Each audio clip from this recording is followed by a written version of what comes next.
बहुत जल्द चुनाव आयोग अगले कुछ ही दिनों में लोकसभा चुनाव की तारीखों का ऐलान कर देगा। इसके लिए बीजेपी समेत दूसरे दलों ने भी कमर कस ली है।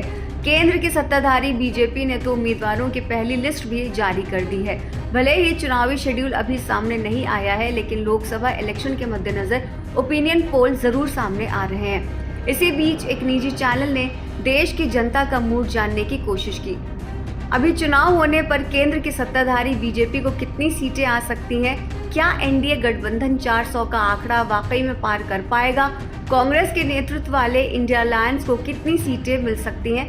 आइए जानने की कोशिश करते हैं। बीजेपी के नेतृत्व वाले एनडीए गठबंधन को लेकर प्रधानमंत्री मोदी ने 400 पार का टारगेट सेट किया है। इसमें अकेले बीजेपी के लिए 370 सीटें पाने का लक्ष्य रखा गया है। ओपिनियन पोल के मुताबिक देश में अभी लोकसभा चुनाव होते हैं तो एनडीए गठबंधन को 400 से थोड़ी कम सीटें मिलती हुई नजर आ रही हैं। लोकसभा की कुल 543 सीटों में एनडीए के खाते में 378 सीटें मिलने की उम्मीद है। वहीं कांग्रेस की बात की जाए तो कांग्रेस के नेतृत्व वाली इंडिया अलायंस को 98 सीटें मिल सकती हैं। इसमें खास बात यह है कि ममता बनर्जी की टीएमसी पार्टी शामिल नहीं है। अकेले बीजेपी अपने दमखम पर 335 सीटें ला सकती है।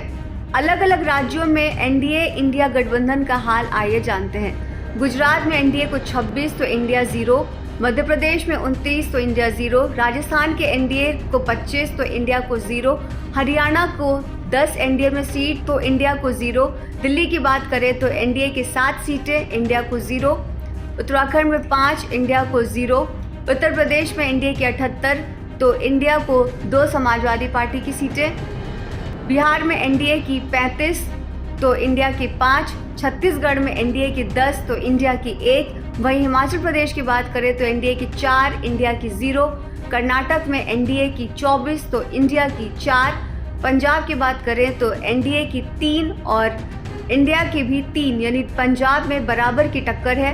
त्रिपुरा में 2, इंडिया को 0, गोवा में एनडीए की 2 तो इंडिया को 0। सर्वे में पश्चिम बंगाल, तमिलनाडु, तेलंगाना, आंध्र प्रदेश, केरल समेत दूसरे राज्यों को लेकर भी चौंकाने वाले नतीजे सामने आ रहे हैं। पश्चिम बंगाल में ममता बनर्जी की टीएमसी सबसे बड़ी पार्टी बनती दिख रही है। सर्वे में तृणमूल कांग्रेस को 21, बीजेपी 20 और 1 सीट कांग्रेस को मिलने की बात सामने आई है।